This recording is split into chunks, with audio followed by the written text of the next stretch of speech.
Welcome to McPlum, simple solutions served daily. In this video, I will explain how to get rainbow light on your 3DS. Many users enjoy personalizing their handhelds, and a dynamic rainbow LED is a fantastic way to make your system truly unique. This exciting visual upgrade is possible for any 3DS family system that has custom firmware, such as Luma 3DS, already installed. It's a popular modification that adds a lot of flair. To begin, power on your 3DS and open the Universal Updater application.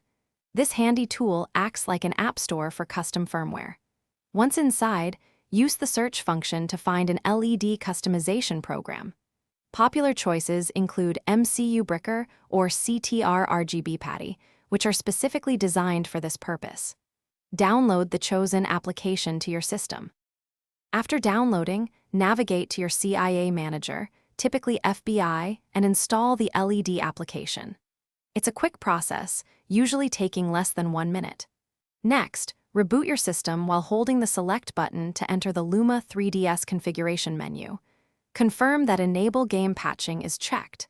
Save and exit, then launch the new application from your home screen to see the rainbow effect. Congratulations!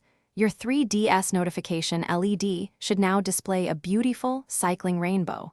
Remember, this effect typically applies to the notification light, not the power LED. If the rainbow light disappears after closing and reopening your system, simply relaunch the application. Experiment with different settings if your chosen app offers more customization options for unique patterns. Thanks for watching. Stay juicy and subscribe.